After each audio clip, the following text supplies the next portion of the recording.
Hello friends, welcome to voices of rise. இந்த வீடியோவில் நம்ம ஒன் பஞ்ச் மேன் சீசன் 3 வந்து ரீசெண்டாக ரிலீஸ் ஆயிருந்துச்சு. அதோட அனிமேஷன் வந்து ரொம்ப கேவலமாக இருக்குன்னு அதாவது சோஷியல் மீடியாவில் போட்டு எல்லாரும் அந்த அனிமேட்டர்ஸையும் டேரக்டர்ஸையும் போட்டு அடிச்சிட்டு இருக்காங்க. ஸோ எதுக்காக வந்து அனிமேஷன் இவ்வளோ ஒஸ்ட்டாக பண்ணுறாங்க? இப்படி ஒரு நல்ல ஃபேன் பேஸ் இருக்கக்கூடிய ஒரு அனிமேக்கு பெரிய ப்ரொடக்ஷனில் பண்ணாலுமே எதுக்கு வந்து அனிமேஷன் இவ்வளோ கேவலமாக இருக்குது, என்ன பிரச்சனை அப்படின்றத இந்த வீடியோவில் டீட்டெயிலாக நான் உங்களுக்கு வந்து ஷேர் பண்ண போகிறேன். ஸோ வீடியோ ஸ்கிப் பண்ணாமல் பாருங்கள். மறக்காம நம்ம சேனலில் சப்ஸ்கிரைப் பண்ணலாம், சப்ஸ்கிரைப் பண்ணிட்டு அந்த பெல் ஐக்கனையும் கிளிக் பண்ணிடுங்க. வாங்க இப்போ வீடியோக்குள்ளே போகலாம். அதாவது எல்லாருக்கும் ஃபஸ்ட்டு வந்து இருக்கிற கோவம் என்ன அப்படின்னா, ஒரு லெஜெண்டரி மாங்காக்கு இப்படி ஒஸ்ட்டான ஒரு அனிமேஷன் பண்ணுறீங்களா, மனசாட்சி இருக்காடா அவங்களுக்குலாம் அப்படின்றது தான் நிறைய பேருக்கு கோவமே. இப்போ என்ன இது வந்து யாரோட ஃபால்ட்டு? ஸ்டூடியோவோட ஃபால்ட்டா, இல்லை அனிமேட்டரோட ஃபால்ட்டா, இல்லை பட்ஜெட் ப்ராப்ளமா? அந்த இதை தான் இப்போ நம்ம பார்க்க போகிறோம். ஃபஸ்ட்டு முக்கியமான பிரச்சனை எங்கேருந்து ஆரம்பிக்குது அப்படின்னா, ஃபஸ்ட் சீசன் வந்து மேட் ஹவுஸ் ஸ்டூடியோ தான் பண்ணியிருக்காங்க. அதாவது ஒன் பஞ்ச் மேனோட ஃபஸ்ட் சீசனு. அதில் வந்து அனிமேஷன் வந்து நல்லாயிருக்கும், ஃபைட் சீக்வன்ஸ் எல்லாமே நல்லாயிருக்கும். நான் வந்து அதுக்குன்னு ரொம்ப டாப் நாச்சாக இருக்கும், ரொம்ப 3D VFXலாம் யூஸ் பண்ணியிருப்பாங்க அப்படி சொல்லலை. ஒன் பஞ்ச் மேனுக்கு அந்த மேட் ஹவுஸ் பண்ண ஸ்டூடியோவில் அந்த சீசன் 1 பண்ணியிருந்த அனிமேஷன் வந்து வேறு லெவலில் இருந்துச்சு. குறை சொல்லவே முடியாத அளவுக்கு தான் இருந்தது. இப்போ எங்கே பிரச்சனை ஆரம்பிக்குது அப்படின்னா, சீசன் 2ல் இருந்து வந்து ஜேசி ஸ்டாஃப் அப்படின்ற ஒரு ஸ்டூடியோக்கு வந்து மாற்றி விட்றாங்க. மேட் ஹவுஸ் வந்து பண்ணலை. ஜேசி ஸ்டாஃப் வந்து சீசன் 2 and 3 இப்போ வந்துட்டு இருக்கிறதுமே அவங்க தான் பண்ணுறாங்க.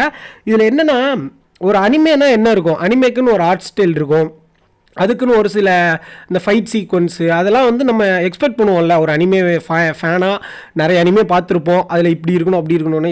இதை லிட்ரலி இந்த சீசன் 3 பார்க்கும்போது எப்படி இருக்குன்னா, ஏதோ வந்து ஒரு பவர் பாயிண்ட்லேயோ இல்லை வந்து ஒரு கைன் மாஸ்டர்லேயோ பண்ண மாதிரி இருக்குது. நிறைய பேர் யூடியூப்பில் கைன் மாஸ்டரில் பண்ணதை கூட அந்த காரோ சறுக்கிட்டு வர சீன்லாம் நல்லா பண்ணியிருக்காங்க. எதுக்கு இப்படி ஸ்லைட் ஷோ மாதிரிலாம் போட்டு காமிச்சிட்டு இருக்காங்கன்னு எனக்கு தெரியல. பட் ஆனால் டீட்டெயிலாக அதுக்கான ரீசன்ஸுமே அவங்க கொடுத்துருக்காங்க. நம்மளுமே கொஞ்சம் அனலைஸ் பண்ணுவோம். அதாவது வந்து அனிமேஷன் வந்து எதுக்கு ரொம்ப கேவலமாக ஆச்சு அப்படின்றத ஃபஸ்ட் நான் சொல்லிடுறேன். அந்த ஸ்டூடியோஸ் சேஞ்ச் ஆனது தான் ஃபஸ்ட்டு ப்ராப்ளமு. ரெண்டாவது என்னென்னா, டைம் அண்ட் பட்ஜெட் ப்ரெஷர் தான். அதாவது ஜப்பானில் வந்து அனிமே இண்டஸ்ட்ரி தான் இருக்கிறதுலையே ஹையஸ்ட்டு ஒரு டாப்பில் இருக்கக்கூடிய இண்டஸ்ட்ரின்னு வச்சுக்கோங்களேன். நம்ம தமிழ்நாட்டுக்கு இப்போ எப்படி டாஸ்மாக் ஒரு ஹையஸ்ட்டு ரெவன்யூ கொடுக்குற இண்டஸ்ட்ரியாக இருக்கோ, அந்த மாதிரி ஜப்பானுக்கு வந்து படங்கள்ல இருந்து பிஸ்னஸில் இருந்து வரதை விட அனிமேலேருந்து வரது தான் அவங்களோட. ஜப்பான்னாலே அனிமே தான் எல்லாமே. ஸோ வந்து ஒரு அனிமே 2 அனிமேலாம் அவங்க வந்து ப்ரொடக்ஷனில் இருக்காது. ஒரு ஆயிரக்கணக்கான அனிமே அந்த வாரத்தில் வந்து ப்ரொடக்ஷனில் இருக்கும். ஸோ என்னென்னா, ப்ரொடக்ஷன் கமிட்டின்னு ஒன்று இருக்கும். அதாவது நீ எந்தெந்த நேரத்தில் எந்தெந்த அனிமேக்கு ப்ரொடக்ஷன் பண்ணணும், எந்தெந்த அனிமே ரிலீஸ் பண்ணணும், எவ்வளோ பண்ணணும், அந்த மாதிரி அவங்கவுங்களுக்குன்னு ஒரு டீம் மாதிரி போட்டு அவங்க மீட்டிங் போட்டு பேசி டிசைட் பண்ணுறது தான் அந்த ப்ரொடக்ஷன் கமிஷன். ஓகேவா? அவங்க வந்து டெட்லைன் கொடுப்பாங்க. அதாவது என்னென்னா, அனிமேட்டர்ஸ்க்கு வந்து நீ வந்து 1 மாதம் தான் டைமு, உனக்கு இந்த 1 மாதத்தில் இந்த ஒரு எபிசோட் நீ முடிக்கிற, ஸ்டார்டிங் டு எண்டிங் இதான் டெட்லைன். அதை தாண்டி போனால் உனக்கு வந்து நான் கரெக்டான அந்த கமிஷன் கொடுக்க மாட்டேன், அந்த சேலரி கொடுக்க மாட்டேன்ற மாதிரி அவ்வளோ டைட் பண்ணுவாங்க. உதாரணத்துக்கு நான் எப்படி சொல்லணும்னா, நீங்கள் கேட்கலாம், அது 1 மாதத்தில் ஒரு எபிசோட் பண்ண முடியாதா ப்ரோ? அதாவது ஃபேன் அனிமேஷனே எவ்வளோ நல்லா பண்ணுறாங்க அப்படின்னு கேட்டிங்கன்னா, அதாவது இதுக்கான ரீசன் வந்து என்னென்னா, அனிமேட்டர்ஸ் இருக்காங்கல்ல ஜப்பானில், அவங்களுக்கு வந்து ஒரு கரெக்டான சேலரியோ அவங்க பார்க்குற வரைக்கும் சேலரி கொடுக்குறாங்களான்னா கிடையாது. நம்ம ஊரில் எப்படி வந்து இன்ஜினியரிங் லட்சக்கணக்கில் கொடுத்து படிச்சுட்டு வந்து 6000 7000 சம்பளத்துக்கு போகிறோமோ, அதே மாதிரி தான் அங்கே நிறைய அனிமேட்டர்ஸ் வந்து இருக்காங்க.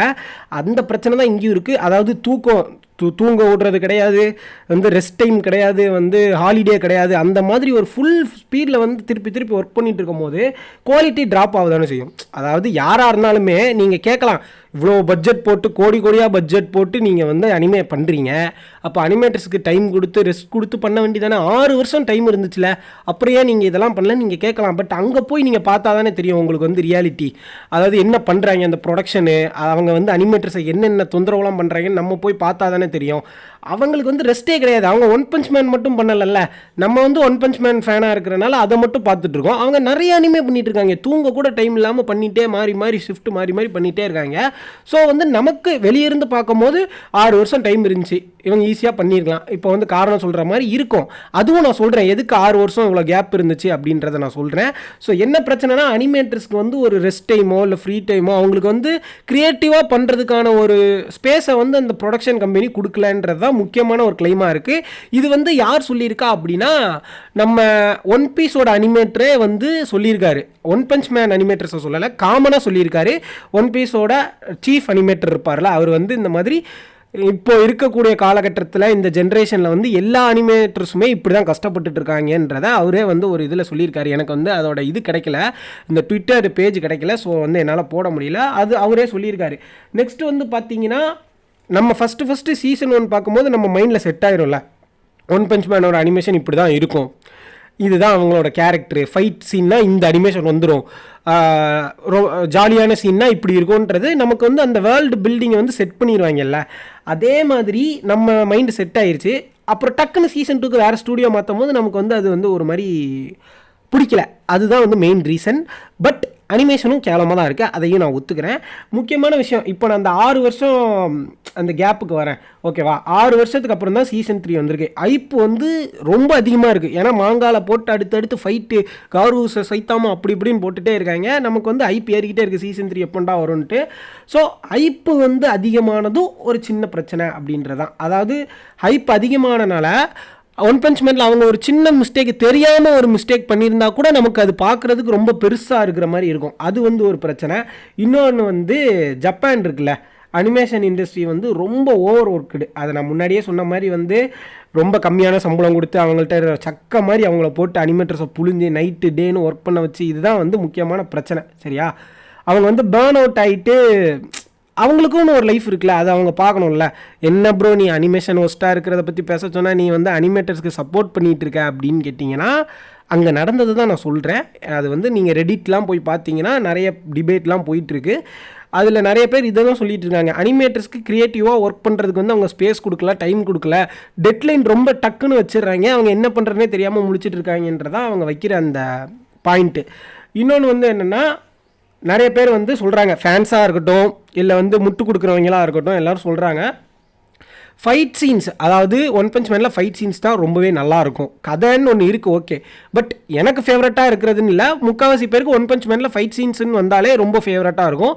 ஸோ அந்த ஃபைட் சீன்ஸை வந்து ஓவராக நல்ல ஒரு அனிமேஷனில் காமிக்கிறதுக்காக நாங்கள் சின்ன சின்ன அனிமேஷன்ஸ் எல்லாத்தையுமே ரொம்ப மினிமலாக ரொம்ப மட்டமாக பண்ணுறோம் அப்படின்ற ஒரு ரீசன் வந்து டாக் போயிட்டுருக்கு. எத்தனை பேர் நீங்கள் அதை பார்த்தீங்கன்னு எனக்கு தெரியல. அதாவது இப்போ ஃபஸ்ட் எபிசோடில் வந்து ஃபைட்டே இல்லை, 2வது எபிசோடில் ஃபைட் இருக்குது அப்படின்னா, ஃபஸ்ட் எபிசோடில் எங்கெங்கெல்லாம் அவங்களால வந்து அனிமேஷனோட ஸ்டைலை குறைக்க முடியுமோ, டிரான்சிஷனில் இருந்து அனிமேஷனில் கொடுக்குற அந்த 3D எஃபெக்டில் இருந்து அந்த என்ன சொல்கிறது அந்த மூமெண்ட்லாம் இருக்கும்ல, அதுலேருந்து எங்கெல்லாம் அவங்களால அனிமேஷனை வந்து ரொம்ப குறைக்க முடியுமோ அதெல்லாம் குறைச்சி அந்த அது எபிசோட் 2ல் வர ஃபைட்டுக்காக இதெல்லாம் நாங்கள் பண்ணுறோம், அப்போ தான் பட்ஜெட்டை சேவ் பண்ணி பண்ண முடியும்னு அவங்க ரீசன் சொல்கிறாங்க. அது கேட்க நல்லா இருக்குது. பட் வந்து ஒரு அனிமேனா என்ன, ஃபைட்டு மட்டும் அனிமே இல்லைல்ல, அந்த கதை, அதாவது ஒரு சின்ன சின்ன மூமெண்ட்ஸுமே அனிமேக்கு வந்து நமக்கு ரொம்ப முக்கியம். ஏன்னா அனிமே ஃபேன்ஸாக இருந்தால் அப்படி தான் பார்ப்பாங்க. ஃபைட்டு மட்டும் பார்க்குறதுக்கு எதுக்கு அனிமே பார்க்கணும்?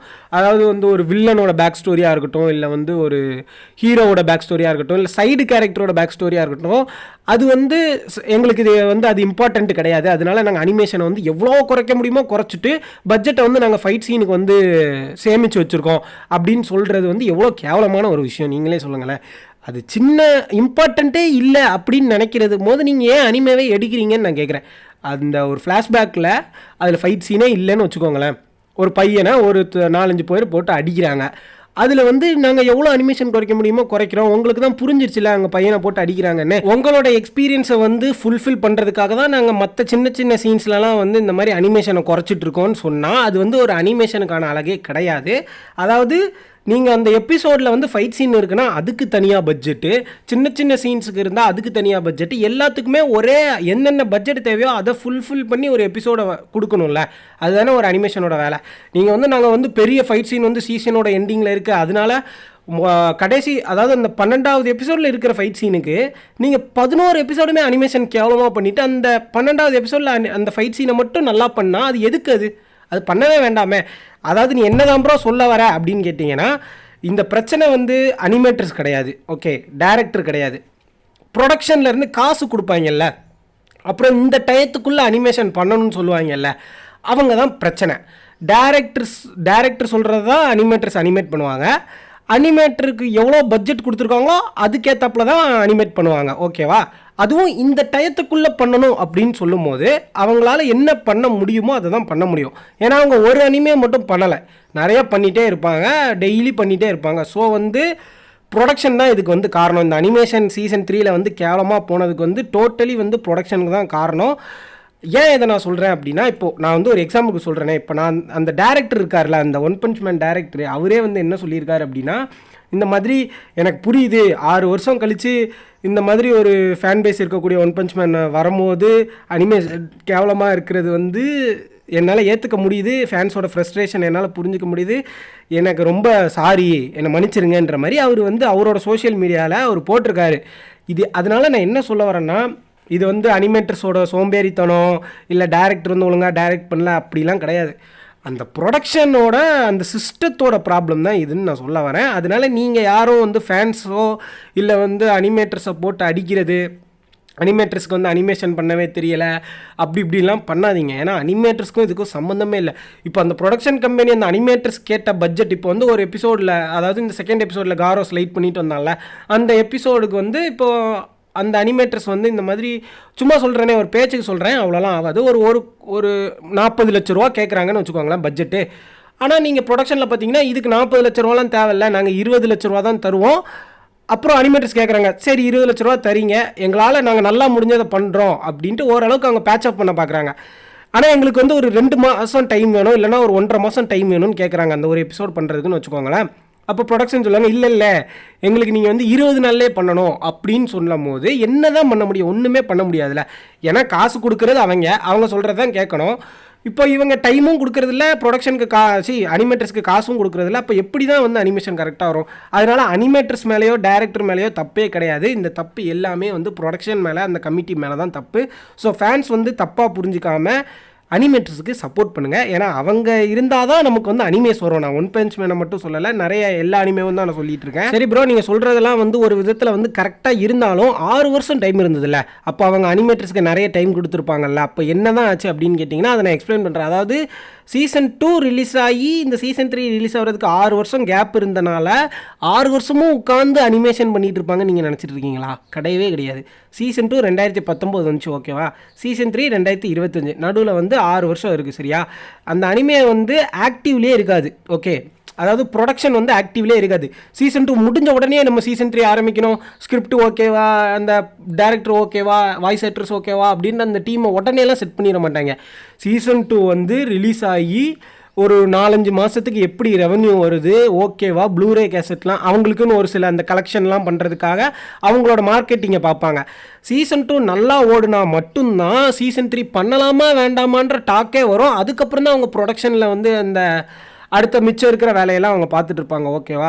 இன்னொன்று வந்து என்னென்னா பட்ஜெட்டை கன்ஃபார்ம் பண்ணணும். ஒரு எபிசோடுக்கும் எவ்வளோ பட்ஜெட் கொடுக்கக்கூடாது, எவ்வளோ டைம் கொடுக்கணும், டைம் கொடுக்கக்கூடாது, டேரக்டர் யாரை சூஸ் பண்ணணும், ஒரு எபிசோடுக்கும் வேறு டேரக்டர் போடலாமா, இல்லை ஒரே டேரக்டர் போடலாமா, இது எல்லாத்தையுமே யார் சூஸ் பண்ணணும் அப்படின்னா, நான் சொன்னல இந்த அவங்க தான் பிரச்சனை, அந்த ப்ரொடக்ஷன் கமிட்டி தான் பிரச்சனைன்னு. அதே கமிட்டி தான் இதெல்லாம் சூஸ் பண்ணணும். அதாவது பட்ஜெட்டு, ஸ்கிரிப்ட் ரெடி பண்ணுறது, அதாவது டேரக்டர் யாருன்னு சூஸ் பண்ணுறது, இது எல்லாமே ஸ்டூடியோ, அனிமேஷன் ஸ்டூடியோ யாருன்னு சூஸ் பண்ணுறது, இது எல்லாமே இந்த ப்ரொடக்ஷன் கமிட்டி தான் சூஸ் பண்ணணும். அவங்க சூஸ் பண்ணுறதுக்கு தான் இந்த 6 வருஷம், ஓகேவா? அனிமேட்டர்ஸ்லாம் 6 வருஷமெல்லாம் அனிமேட் பண்ணலை. மிஞ்சு போனால் என்னென்னா ஒரு 1.5 வருஷமாக தான் இந்த அனிமேஷன் பண்ணிட்டு இருந்திருப்பாங்க. நீங்கள் கேட்கலாம் 1.5 வருஷமாக இப்படி அப்புறம் பண்ணுவாங்கன்னா, பட்ஜெட் கொடுக்கல, பட்ஜெட் கொடுத்தா தானே பண்ணுவாங்க. அந்த 5 வருஷமாக வந்து இந்த ப்ரொடக்ஷன் கமிட்டி வந்து என்னென்ன இது பண்ணணும்னு இவங்க லேட்டாக ஆக்குனதுக்கு கடைசியில் இப்போ நம்ம ஃபேன்ஸ் யாரை குத்தம் சொல்லிட்டு இருக்கோம்? அனிமேட்டர்ஸை குத்தம் சொல்லிட்டு இருக்கோம். அதனால தான் நான் சொல்ல வரேன் என்னென்னா, அனிமேட்டர்ஸுக்கும் டேரக்டருக்கும் இதுக்கும் சம்மந்தமே கிடையாது. நீங்கள் திட்டணும்னா ஒன் பஞ்ச் மேனோட ப்ரொடக்ஷன் கமிட்டியை திட்டுங்க, அதுதான் வந்து நியாயமாக இருக்கும், அதுதான் வந்து உண்மையும் கூட. நான் வந்து எனக்கு தெரிஞ்ச வரை, நான் கேதர் பண்ண இன்ஃபர்மேஷன் வரை என்ன நடந்துச்சு, ஒன் பஞ்ச் மேன் அனிமேஷன் இவ்வளோ கேவலமாக போனதுக்கு என்ன நடந்துச்சுன்றதை உங்களுக்கு எக்ஸ்பிளைன் பண்ணணும்னு நினச்சேன். அதனால தான் இந்த வீடியோ நான் போட்டேன். ஸோ வந்து வீடியோ பிடிச்சிருந்தா மறக்காமல் நம்ம சேனலை சப்ஸ்கிரைப் பண்ணிட்டு அந்த பெல் ஐக்கனை கிளிக் பண்ணிடுங்க. இன்னொரு நல்ல வீடியோவில் உங்களை வந்து சந்திக்கிறேன். Until the next video, good bye.